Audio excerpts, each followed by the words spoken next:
Okay, ginagawa ko po itong video na to purposely para maipahatid ko sa inyo, sa ating mga kababayan, ang aking lubusang pagdadalamhati at panghihinayang sa mga taong nangamatay na kilalang personalidad sa atin lately, last 3 months, no? Ito yung sila Nora Honor at the age of 71, si Haji Alejandro at the age of 70, at saka yung dati pa si Barbie Hsu at the age of 48. So sa akin, hindi lang dalamhati ang nadadama ko ngayon eh. Ang aking nadarama sa totoo lang po ay isang panghihinayang. Kasi how I wish I was with them on their sides on those difficult times they have, no? At natulungan ko sila na magamot yung kanilang mga karamdaman. Kasi hindi dapat sumapit yung ganong kalalagayan nila eh. Gaya po nung kay Nora Honor, ang problema po dito is simpleng influence. Ano po ito? Pneumonia. Alam niyo ho, ang pneumonia, kahit napakalusog mo pa, pag ikaw tinamaan ng pneumonia, 1 week lang, pwede ka nang mamatay. Bakit? Kasi nga, yung lungs po natin, nababalutan po ng mga plema, nadala ng mikrobyo. No? Ngayon, yung impluensya na yan ay dahil po yan sa mga bakterya na pumapasok sa katawan natin. At pag yan po ay dumami na sa atin, ang bilis dumami niyan, nakulaputan na po yung lungs niya, may hirapan kang huminga.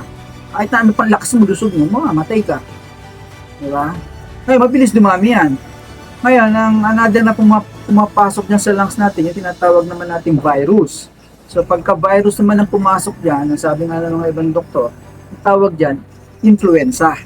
In which case, ganun din na mangyayari, kukulaputan ng mga plema yung lungs. So, yung ating lungs na yan, dalawang kumakalop, ano dyan eh, dumidikit dyan, yung old na plema at saka new. Maaaring matanggal mo yung new na plema, pero yung old na plema, matagal na nandiyan yan, nakabaon yan, ang hirap mong kayurin yan. At pag tayo ay nasa stage na napakarami na yan, no? Not even antibiotics will be able to solve it. Diba? How you wish as a doctor probably to operate it, kayurin mo yung plema dun sa lungs ng tao. Pero hindi magaganap yun. The only way you can do that is probably come out with antibiotics. Yung antibiotics na to, most oftentimes, resistant na mga bacteria at virus eh. Kaya ang ginagawa na, kinukulture pa nila yan. By the time you culture it, no, yung gagamitin mong antibiotics, wala na, huli na, punong-puno na ng plema. Ngayon, ang sinasabi ko nga sa, how I wish I was there besides of this Nora Honor. Kasi kung pinainom ko lang siya nitong Nutrilite po na to, ito po yung Nutrilite na ginawa natin, napakatindi po nito sa bacteria at sa virus. Meron po itong 12 ingredients, sinasabi ko na nga sa inyo before in my past video.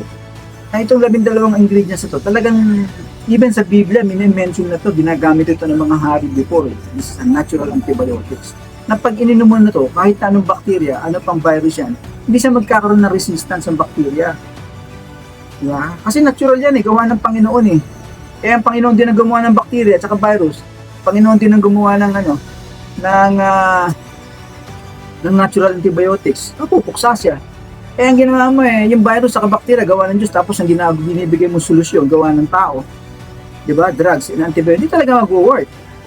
Ngayon, pag marami na yung bacteria virus mo, talagang walang mangyayari. May hirapan ka. Masama nito, kung may predisposition na yung lungs mo, dati nang mahina yung lungs mo, dinapuan ka pa ng plema, ng pneumonia, is lalong grabe.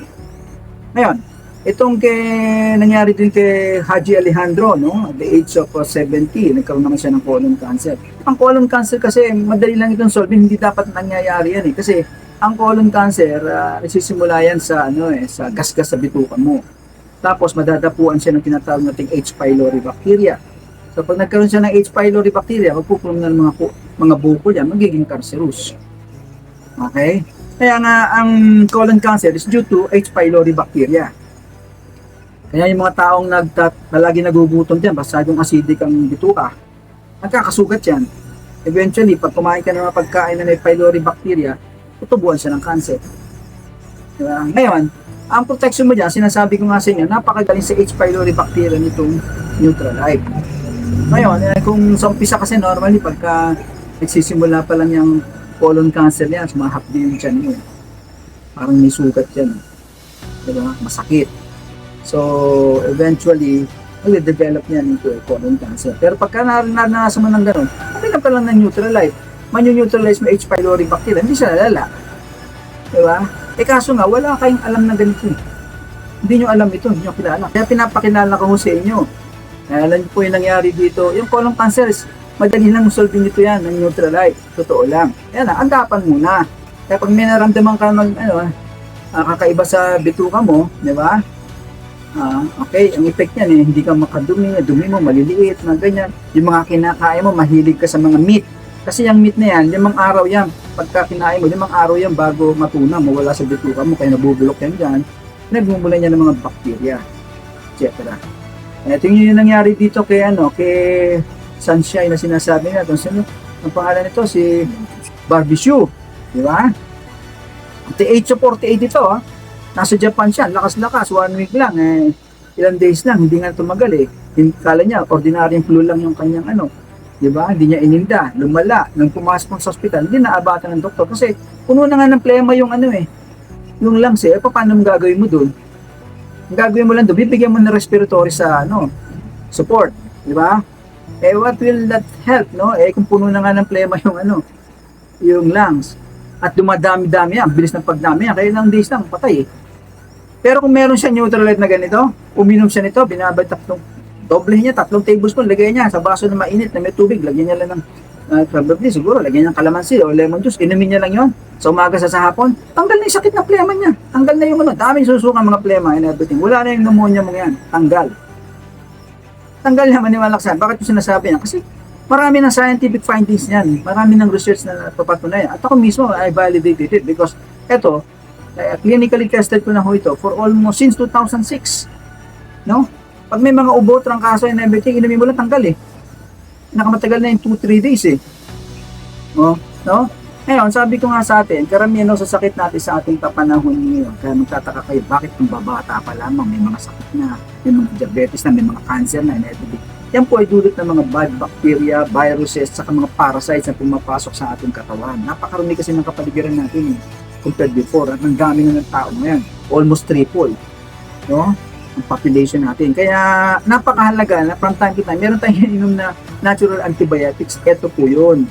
No? Kaya nga ito, pinopromote ko. Yung si Sunshine din, hindi dapat mamatay yun. Sa totoo lang, nangihinayang ako. No? Pati dito kay Nora Honor, pati dito kay Haji Anan, nangihinayang ako sa totoo lang. Kasi ang babata pa nila.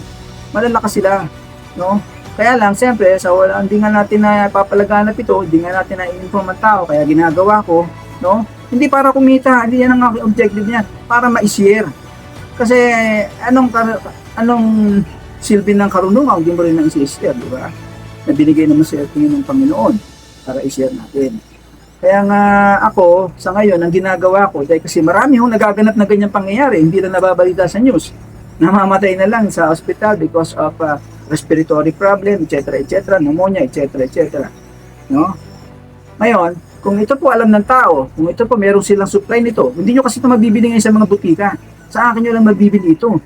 Kaya nga ang ginagawa ko ngayon para maipalaganap sa buong Pilipinas ito, no? At magamot halos lahat ng sakit magagamot niya, kaya niyang gamutin halos lahat ng sakit. I-treat lahat ng sakit. Bakit? Kasi lahat ng sakit na totoo lang pinagmulan bacteria, virus, parasites, heavy metals, free radicals. Yan po pinagmulan. At ito pinapakalakas. Diba?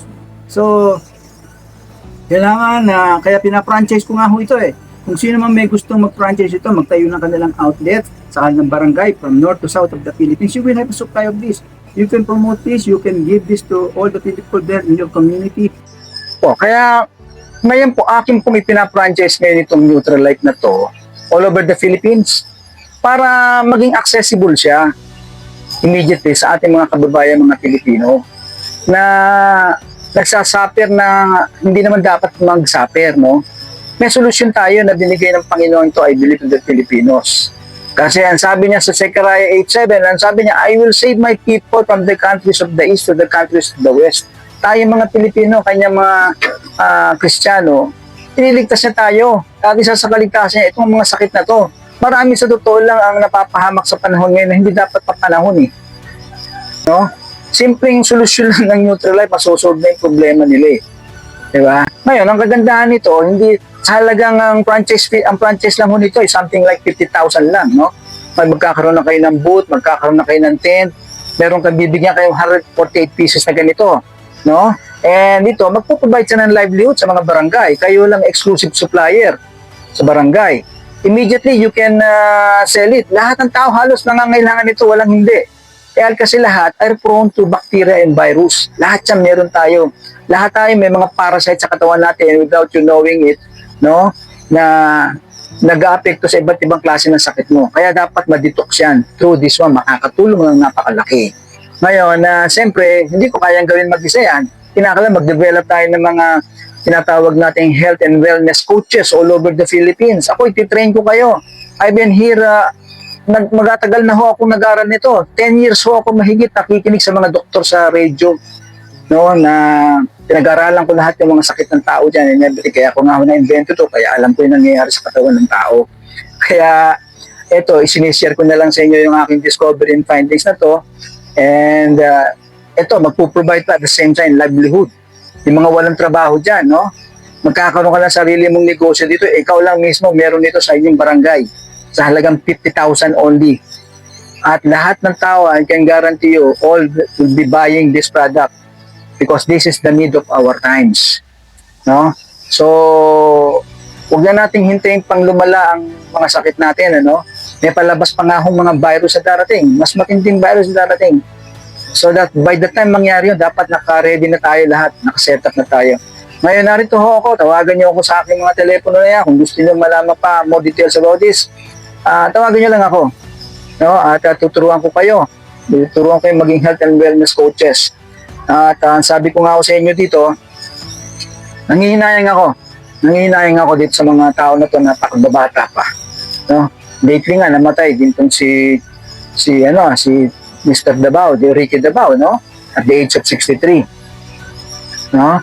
So, malaki ho may tutulong nitong Nutrilite sa kalusugan ng tao. I can guarantee you that. Okay? So, sana may natutunan kayo. Sana mag-franchise kayo dito sa inyong mga lugar. Okay?